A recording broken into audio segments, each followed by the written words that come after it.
Israeli PM Hamas से मुकाबला करने की अपनी पुरानी जिद को अभी भी पकड़े हुए हैं। इसके चलते अब कई इजरायली बंधकों की जान तक जाने लगी है।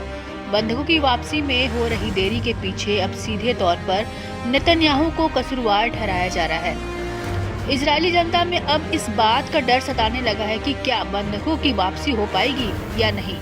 क्या नेतन्याहू का अड़ियल रुख इजरायलियों को अपने से दूर कर देगा। दरअसल अब ये सवाल इजराइल की जनता के मन में घर करने लगे हैं। इस बीच इजरायली मीडिया आउटलेट ने भी एक खुलासा कर सबको चौंका दिया है। चैनल 12 की माने तो दिसंबर महीने में गाजा में आईडीएफ के एक रेस्क्यू मिशन में इजरायली बंधक सहार बरूद की मौत हो गई। दरअसल इजरायली सैनिक इस खुफिया जानकारी के साथ आगे बढ़े थे कि बंधक को गाजा की एक इमारत में रखा गया था, मगर ये जानकारी गलत निकली। दावा है कि वहां कोई और विचाराधीन बंधक मौजूद था। लिहाजा इजरायली जवानों ने बिल्डिंग में घुसते ही गोलियों की बौछार कर दी। हमास और आईडीएफ के वार पलटवार से एक गोली इजरायली बंधक के सिर में भी लग गई, जिससे बंधक की मौके पर ही मौत हो गई। इस ऑपरेशन में कई जवान गंभीर रूप से घायल भी हुए थे। वहीं इजरायली मीडिया आउटलेट मारीफ की ओर से कराए एक पोल में बड़ा खुलासा हुआ है। इसके तहत 74% इजरायली मानते हैं कि इजरायल को बंधकों की रिहाई के लिए डील साइन करनी चाहिए, चाहे इसके लिए हमास से युद्ध रोकना ही क्यों न पड़े। इजरायली मीडिया ने आगे बताया कि 7 अक्टूबर 2023 की घटना के बाद इजरायली लोग हर दिन बड़े झटकों को झेल रहे हैं। चैनल 12 की स्टडी में खुलासा हुआ कि इजरायली जनता वो असहनीय दर्द झेल रही है जिसको उसने कभी सपने में भी नहीं सोचा था।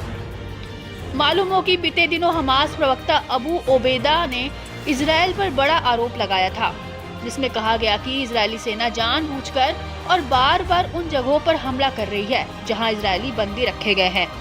हमास ने दावा किया था कि नेतन्याहू और हलेवी किसी भी तरह से गाजा में अपने बंदियों से छुटकारा पाने की कोशिश कर रहे हैं। बता दें कि गाजा युद्ध को लेकर नेतन्याहू का कॉन्फिडेंट अब उन पर ही उल्टा पड़ता दिख रहा है।